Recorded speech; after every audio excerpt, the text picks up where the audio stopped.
Deixemos este homem entregue à sua sorte.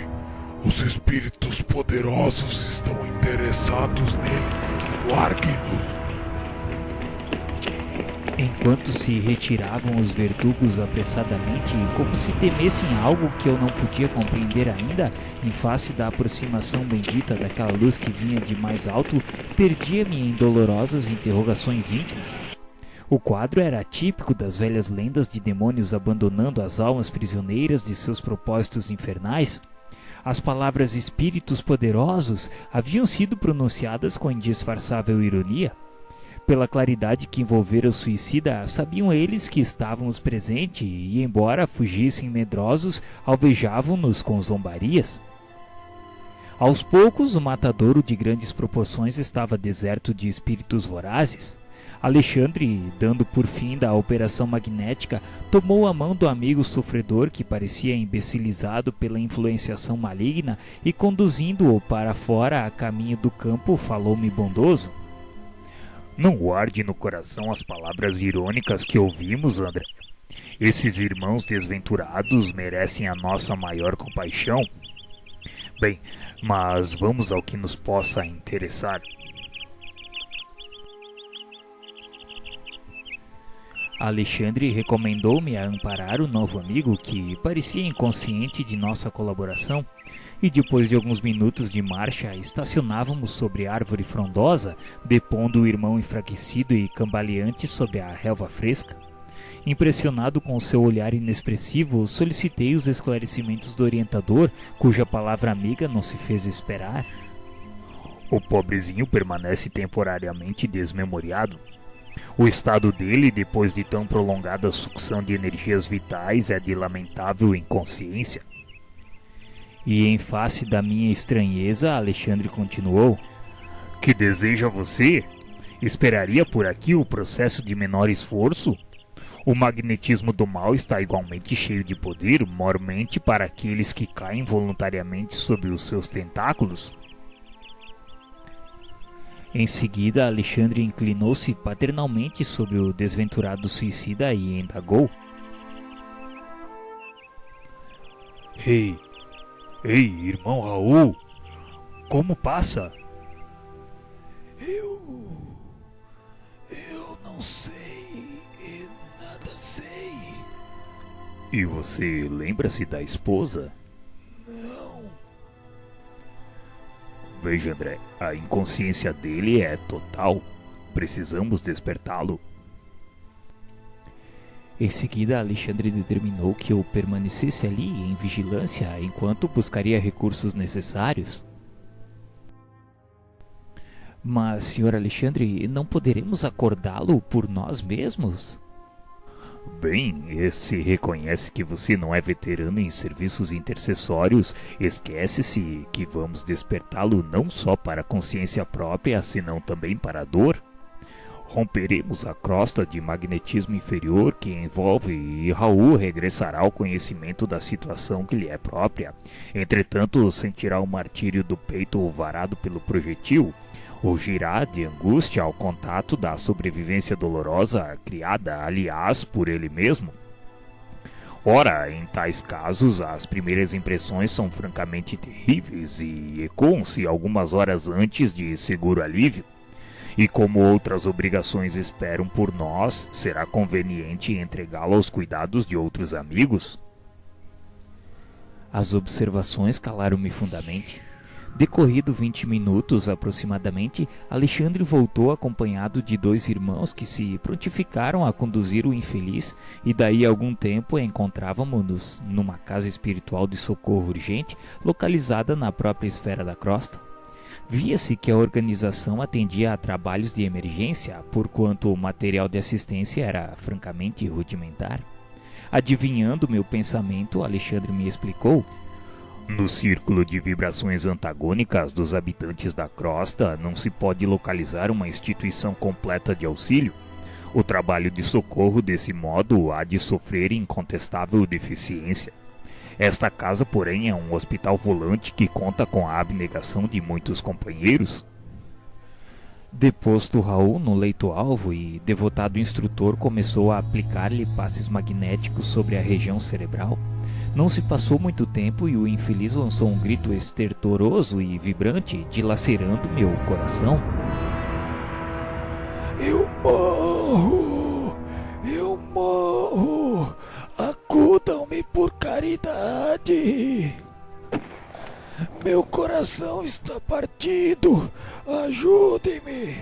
Não quero morrer! Enfermeiros solícitos amparavam-no com atenção, mas o paciente parecia tomado de horror. Olhos esgazeados em máscara de sofrimento indefinível, continuava gritando estentoricamente como se houvesse acordado de pesadelo angustioso. Esther! Esther! Venha em meu auxílio, pelo amor de Deus! Socorra-me! Oh, meus filhos! Meus filhos! Raul, tenha paciência e fé no divino poder. Procure enfrentar corajosamente a situação difícil que você mesmo criou e não invoque o nome da companheira dedicada, nem chame pelos filhos amados que deixou na antiga paisagem do mundo, porque a porta material de sua casa se fechou com os seus olhos. Se você tivesse cultivado o amor cristão, prezando nas oportunidades que o Senhor lhe confiou, seria fácil, no momento destes, regressar ao ninho afetuoso para rever os entes amados, ainda que eles não conseguissem identificar a sua presença. Mas agora, meu amigo, é muito tarde. É necessário aguardar outro ensejo de trabalho e purificação, porque a sua oportunidade com o nome terrestre de Raul está finda. Estarei morto, porventura? Não sinto o coração varado de dor. Não tenho as vestes ensanguentadas. Será isso morrer? Absurdo! Não empunhou a sua arma contra o próprio peito, meu irmão?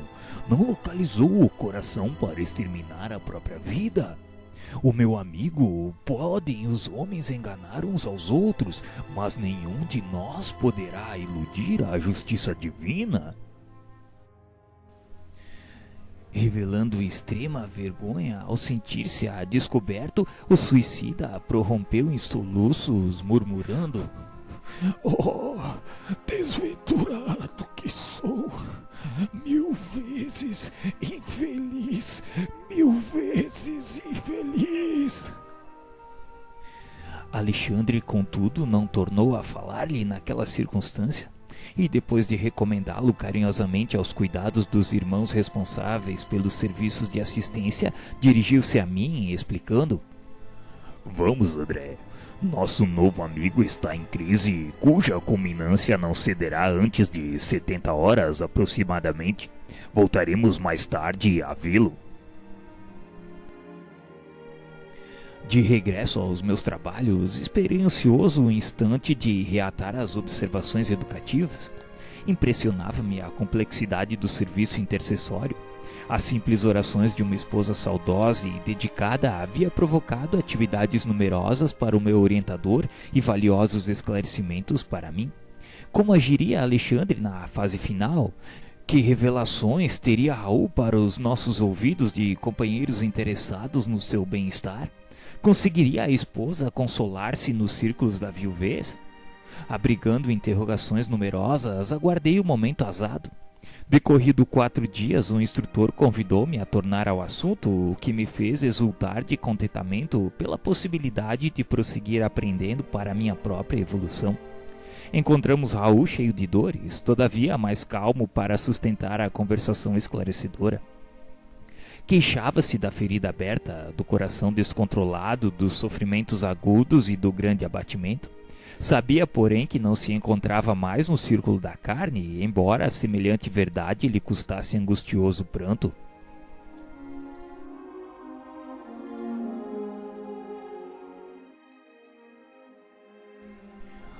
Tranquilize-se, Raul.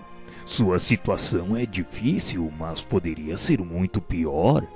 Há suicidas que permanecem agarrados aos despojos cadavéricos por tempo indeterminado, assistindo à decomposição orgânica e sentindo o ataque dos vermes vorazes. Ai de mim. Porque além de suicida, sou igualmente um criminoso? E demonstrando infinita confiança em nós, Raul contou a sua história triste, procurando justificar o ato extremo. Contou ele que na mocidade viera do interior para a cidade grande, atendendo ao convite de Noé, seu camarada de infância. Companheiro devotado e sincero, esse amigo apresentara-o certa vez à noiva querida, com quem esperava tecer no futuro o ninho de ventura doméstica. Ai deste dia, porém, que vira Esther pela primeira vez, nunca mais pôde esquecê-la. Personificava a jovem o que ele, Raul, reputava como o seu mais alto ideal para o matrimônio feliz. Em sua presença sentia-se o mais ditoso dos homens. Seu olhar alimentava-lhe o coração, suas ideias constituíam a continuidade dos seus próprios pensamentos. Mas como, porém, fazer-lhe sentir o afeto imenso? Noé, o bom companheiro do passado, tornara-se-lhe o empecilho que precisava remover. Esther seria incapaz de traição ao compromisso assumido, e Noé mostrava-se infinitamente bondoso e estimável para provocar um rompimento. Foi então que lhe nasceu no cérebro a tenebrosa ideia de um crime. Eliminaria o rival, não cederia sua felicidade a ninguém. O colega deveria morrer. Mas como efetuar o plano sem complicações com a justiça?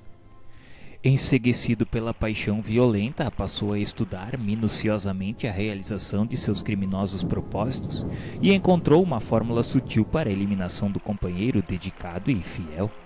Ele, Raul, passou a usar conhecido e terrível veneno em pequeninas doses, aumentando-as vagarosamente até habituar o organismo com quantidades que para outrem seriam fulminantes. Atingido o padrão de resistência, convidou o companheiro para um jantar e propinou-lhe o veneno odioso em vinho agradável que ele próprio bebeu sem perigo algum. Noé, porém, desaparecera em poucas horas, passando por suicida à apreciação geral. Guardou ele para sempre o segredo terrível e, depois de cortejar gentilmente a noiva chorosa, conseguiu impor-lhe simpatia que combinou em casamento. Atingira a realização do que mais desejava. Esther pertencia-lhe na qualidade de mulher.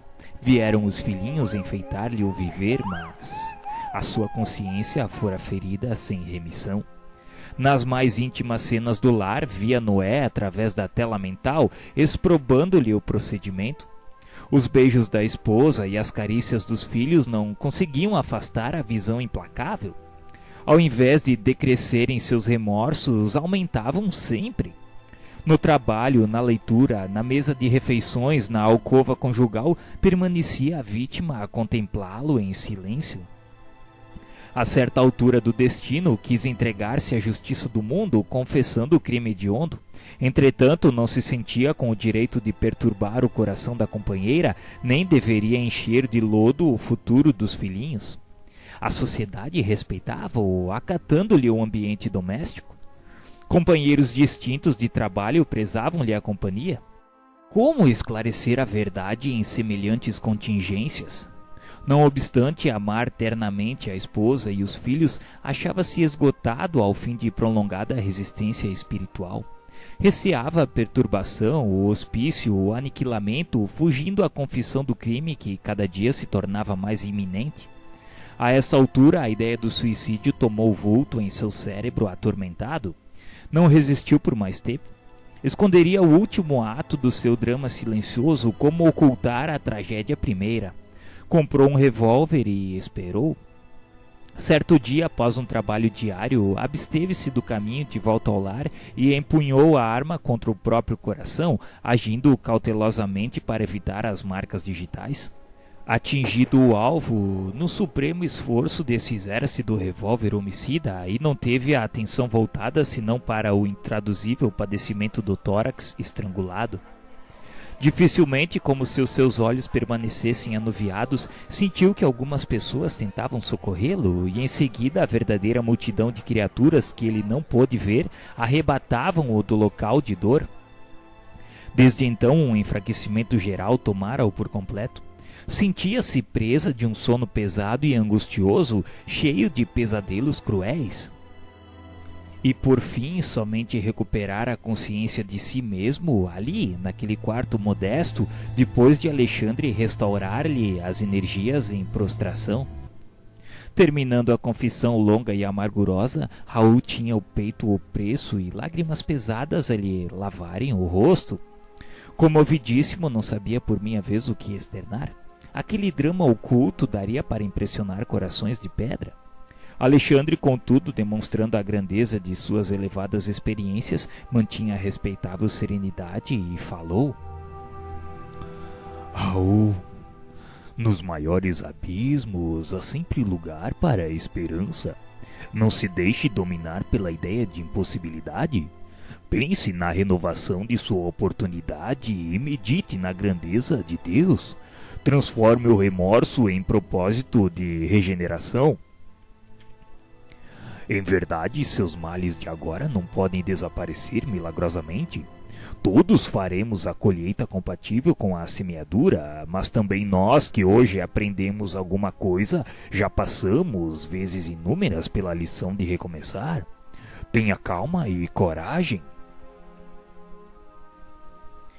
Em seguida, Alexandre passou a notificá-lo relativamente à causa de nosso interesse, explicando-lhe que o trabalho de auxílio fraterno fora iniciado através de orações da esposa carinhosa e desolada. Deu-lhe notícias dela, dos filhinhos e dos velhos tios. Falou-lhe das saudades de Esther e de sua ansiedade para vê-lo, ainda que fosse em ligeiro minuto, em ocasião de sono do veículo físico.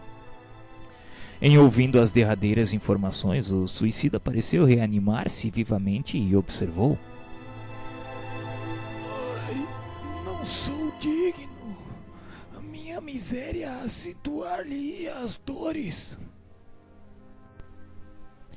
O orientador, porém, afagando-lhe paternalmente a fronte, prometeu intervir e solucionar o problema. Retiramo-nos de novo e, percebendo minha profunda admiração, Alexandre ponderou: No pequeno drama em observação, André, você pode calcular a extensão e complexidade de nossas tarefas nos serviços intercessórios. Os nossos companheiros encarnados pedem-nos, por vezes, determinados trabalhos muito distantes do conhecimento das verdadeiras situações. Para a sociedade humana, Raul é uma vítima de sicários ocultos, quando é apenas vítima de si mesmo. Para a companheira é o marido ideal quando foi criminoso e suicida. Compreendia as dificuldades morais em que nos achávamos para atender à petição que nos conduzira a semelhante serviço. As palavras do instrutor não evidenciavam outra coisa. Entendendo assim, ousei perguntar: Senhor Alexandre, acredita esteja a irmã Esther preparada para o realismo de nossas conclusões? Somente são dignos da verdade plena os que se encontrem plenamente libertados das paixões. Esther é profundamente bondosa, mas ainda não alcançou o próprio domínio. Não possui as emoções, antes é possuída por elas. Em vista disso, de modo algum lhe poderíamos dar o conhecimento completo do assunto. Está preparada para a consolação, não para a verdade. As afirmativas do instrutor chocaram-me de certo modo. De que maneira omitir os pormenores da tragédia? Não seria faltar à realidade? Por que processo confortar a esposa saudosa, ocultando-lhe o sentido verdadeiro dos acontecimentos? Alexandre, porém, compreendeu minhas indagações e observou: Com que direito perturbaríamos o coração de uma pobre viúva na crosta a pretexto de sermos verdadeiros? Por que motivo tisnar a esperança tranquila de 3 crianças adoráveis, envenenando-lhes talvez o destino, tão só para nos exibirmos como campeões da realidade? Haverá mais alegria em mostrar a sombra do crime que em descobrir a fonte do conforto? André, meu irmão, a vida pede muito discernimento. Cada palavra tem sua ocasião, como cada revelação o seu tempo. Não podemos compreender um serviço de socorro com o esmagamento do suplicante. A oração de Esther não lhe poderia ser portadora de desalento. Por isso mesmo, nem todos recebem, quando querem, a delegação de mais alto para os serviços de assistência. Registrei a observação.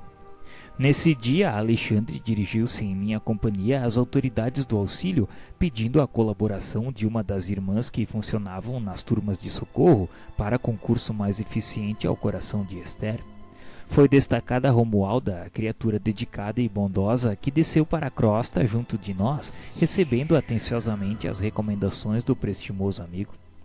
Alexandre não se alongou em muitas instruções. Romualda deveria preparar a viúva espiritualmente para visitar na noite próxima o esposo desencarnado e em seguida demorar-se junto dela 2 semanas, colaborando no reerguimento de suas energias psíquicas e cooperando para que se lhe reorganizasse a vida econômica através de colocação honesta e digna.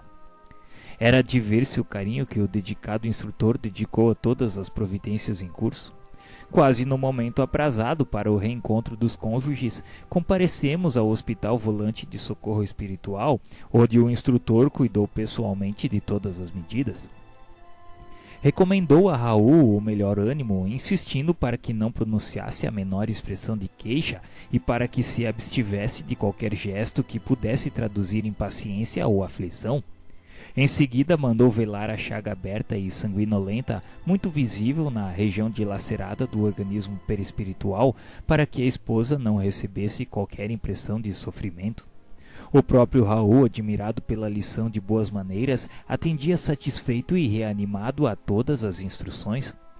Daí a minutos, Romualda entrou em companhia de Esther, cujo olhar deixava entrever angústia e expectação.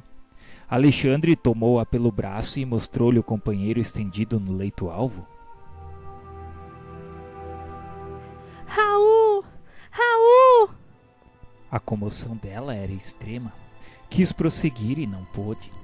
Dobraram-se-lhe os joelhos e encontrou-se genuflexa junto ao leito do esposo, soluçando. Reparei que os olhos dele permaneciam marejados de pranto que não chegava a cair. Alexandre fixava-o com firmeza, dando-lhe a entender a necessidade de coragem para o angustioso testemunho. Como a criança interessada em conhecer as recomendações paternas, o suicida acompanhava os menores gestos do nosso generoso orientador. E porque Alexandre lhe fizera ligeiro sinal, Raul tomou a destra da companheira em lágrimas e falou: Não chores mais, Esther. Tem confiança em Deus. Vela pelos nossos filhinhos e ajuda-me com a tua fé. Vou indo muito bem. Não há razão para que nos lamentemos. Querida, a morte não é o fim. Aceita a vontade do Pai como estou procurando aceitar. Nossa separação é temporária. Eu nunca te esquecerei. Estarás em meu coração aonde eu estiver. Também estou saudoso de tua companhia, de tua dedicação, mas o Altíssimo nos ensinará a transformar saudades em esperanças. As palavras do suicida, bem como a doce inflexão de sua voz, surpreendia-me a observação. Raul demonstrava um potencial de delicadeza e finura psicológica que até aí não revelara a meus olhos. Foi então que, aguçando a percepção visual, notei que fios tenuíssimos de luz ligavam a fronte de Alexandre ao cérebro dele, e compreendi que o instrutor lhe ministrava vigoroso influxo magnético, amparando-o na difícil situação. Ouvindo-lhe as expressões consoladoras, a viúva pareceu reanimar-se, exclamando, lacrimosa: Oh, Raul, eu sei que agora estamos separados pelos abismos da sepultura. Sei que devo esperar a decisão suprema para unir-me contigo para sempre. Ouve, auxilia-me na terra, na viuvez inesperada e dolorosa. Levanta-te e vem para nossa casa, dar-me esperança ao espírito abatido. Defende-nos ainda contra os maus. Não me deixes sozinha com os nossos filhinhos, que tanto precisam de ti. Pede a Deus essa graça e vem ajudar-nos até o fim. Embora continuasse estirado no leito, o interpelado afagou-lhe carinhosamente os cabelos e lhe respondeu: Tem coragem e fé. Lembra-te, Esther, de que existem padecimentos maiores que os nossos e conforma-te. Vou fortalecer-me e trabalharei ainda por nós. Assim como me esperas a assistência, esperar-te-ei a confiança. O Senhor não nos confia problemas dos quais não sejamos dignos. Volta para nossa casa e alegra-te. Não tenhas medo da necessidade, nunca nos faltará a bênção do pão. Procura a alegria do trabalho honesto e semeia o bem através de todas as oportunidades que o mundo te ofereça. A prática do bem dá saúde ao corpo e alegria ao espírito. E Deus, que é bom e justo, abençoará nossos filhinhos para que eles sejam felizes ao teu lado. Não te demores mais, volta confiante. Guarda a certeza de que eu estou vivo e de que a morte do corpo é somente a necessária transformação. Compreendendo que a oportunidade do reencontro estava a esgotar-se, revelou à ansiosa esposa a extrema curiosidade e aflição, fitando o companheiro através das lágrimas e perguntou: Raul, antes que me vá, dize-me francamente, que aconteceu? Quem te roubou a vida? Notei que o interpelado mostrou no olhar terrível angústia ante a indagação inesperada. Quis talvez confessar a verdade e fazer luz em torno de suas experiências extintas, mas o socorro magnético de Alexandre não se fez esperar. Jato de intensa luminosidade partiu da mão do orientador, que a essa altura da conversação mantinha sobre a fronte do suicida a destra protetora. Transformou-se-lhe a expressão fisionômica, restabelecendo-se-lhe a serenidade e a coragem. Novamente calmo, Raul falou à companheira: Esther, os processos da justiça divina não se encontram ao dispor de nossa apreciação. Guarda contigo a certeza de que estamos sendo instruídos todos os dias e em todos os acontecimentos. Aprende a procurar antes de tudo a vontade de Deus. A pobre viúva desejou prolongar a palestra, adivinhava-se-lhe através dos olhos aflitos o intenso propósito de continuar bebendo as sublimes consolações do momento, mas Alexandre tomou-lhe o braço e recomendou-lhe a necessidade de despedir-se. A esposa chorosa não relutou. Concentrando toda a sua capacidade afetiva nas palavras, disse adeus ao suicida e beijou-lhe as mãos com infinito carinho. Algo distante da organização hospitalar de emergência, confiou ao instrutor aos cuidados de Romualda e regressou em minha companhia. Não conseguia ocultar minha enorme admiração por semelhante serviço de assistência. Alexandre percebeu meu estado d'alma e falou comovidamente: Segundo observo, André, o trabalho de socorro pede muito esforço e devotamento fraterno. Não podemos esquecer que Raul e Esther são dois enfermos espirituais e, nessa condição, requerem muita compreensão de nossa parte. Felizmente, a viúva regressa cheia de novo ânimo e o nosso amigo, sentindo a extensão dos cuidados de que está sendo objeto e notando por si mesmo quanto pode auxiliar a companheira encarnada a dar-se à pressa em criar novas expressões de estímulo e energia no próprio coração. Senhor Alexandre, eu estou impressionado, contudo, em vista do dilaceramento havido no organismo espiritual de Raul. E a região ferida, Raul experimentará semelhantes padecimentos até quando? Talvez por muitos anos. Isso, porém, não o impedirá de trabalhar intensamente no campo da consciência, esforçando-se pela reaproximação da bendita oportunidade regeneradora. Outros problemas afloravam-me a ideia. No entanto, o instrutor precisava ausentar-se em demanda de incumbências difíceis nas quais não poderia eu acompanhá-lo. Pedi-lhe permissão para seguir de perto o trabalho de assistência levado a efeito por Romualda, recebendo-lhe a generosa aprovação.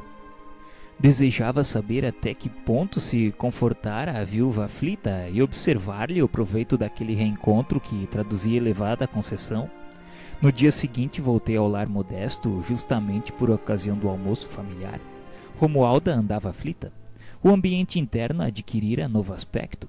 As entidades viciadas não haviam desaparecido totalmente, mas o seu número fora consideravelmente reduzido. Amparando a sua protegida, a irmã auxiliadora recebeu-me com amabilidade.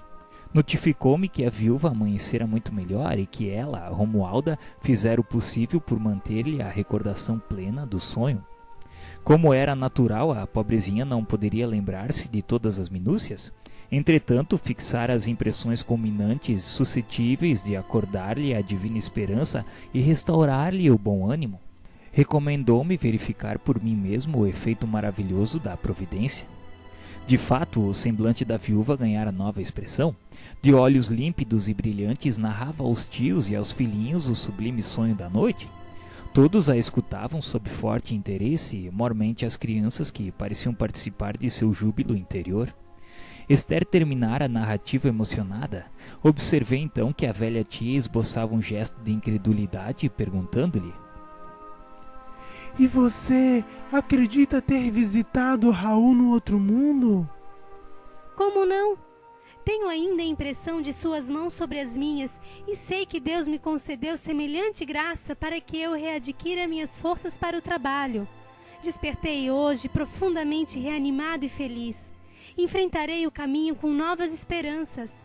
Esforçar-me-ei e vencerei. Como nos consolam as suas palavras? Como desejaria estar com a senhora para ouvir papai nesse sonho maravilhoso? Nesse instante, o velhinho que se alimentava em silêncio ponderou na qualidade de excelente representante da descrença humana, dizendo que era interessante notar que Raul havia consolado tanto o coração de mulher, mas nada tinha elucidado sobre o crime que o atirou no sepulcro. Esther, que sentiu a ironia da observação, influenciada pela benfeitora que ali se mantinha, respondeu prontamente: Muitas vezes, meu tio, não sabemos ser gratos às bênçãos divinas. Recordo-me desta verdade ao lhe ouvir semelhante raciocínio. Envergonho-me quando me lembro haver feito interrogação desta natureza ao pobre Raul, abatido e pálido no leito. Basta-me a felicidade de tê-lo visto e ouvido no mundo que eu não posso compreender agora. Tenho a certeza de que o visitei em algum lugar, que nos interessa descobrir criminosos quando não podemos levantar-lhe o corpo físico. Em nossa preocupação de punir culpados, sem dar conta das nossas próprias culpas, iremos ao absurdo de desejar-se mais justos que o próprio Deus? Ouvindo essas palavras, calou-se o tio pensativo, e observei que as crianças sentiam imensa alegria pela resposta maternal. O coração de Esther penetrara a zona lúcida e sublime da fé viva, absorvendo paz, alegria e esperança a caminho de uma vida nova. Ao me despedir, felicitei Romualda pelo seu nobre trabalho. A generosa servidora pôs-me a par de seu projeto de serviço. Permaneceria mais estreitamente ao lado da viúva, insuflando-lhe coragem e bom ânimo, e na semana próxima contava com a possibilidade de cooperar no sentido de organizar-lhe serviço bem remunerado. Admirei-me ouvindo o programa, principalmente no que tocava ao auxílio material. Entretanto, Romualda aduziu muito calma, dizendo que quando os companheiros terrestres se fazem merecedores, podemos colaborar em benefício deles com todos os recursos ao nosso alcance, desde que a nossa cooperação não lhes tolhe a liberdade de consciência. Roguei-lhe então o obséquio de admitir meu concurso no dia aprazado para os serviços finais. Romualda aqueceu bondosamente e, passada uma semana, fui por ela avisado quanto à medida de conclusão dos trabalhos de assistência. Voltei ao lar da viúva em companhia da digna servidora espiritual que me recomendou que eu fizesse o favor de assistir Esther enquanto ela iria buscar a pessoa indicada para auxiliá-la. Dizia ela que já havia movimentado todas as providências cabíveis na situação e não tínhamos tempo a perder. Mantive-me ali em profunda curiosidade e, decorrida 3 horas aproximadamente, alguém bateu à porta, chamando-me a atenção. Seguida de Romualda, uma dama distinta vinha ao encontro de Esther, oferecendo-lhe trabalho honesto em sua oficina de costura. A viúva chorou de emoção e de alegria e, enquanto combinavam determinadas medidas de serviço, num quadro confortador de júbilo geral, a irmã auxiliadora falou-me contente. Agora, irmão André, podemos voltar tranquilamente. O serviço que nos foi confiado está concluído, graças ao Senhor.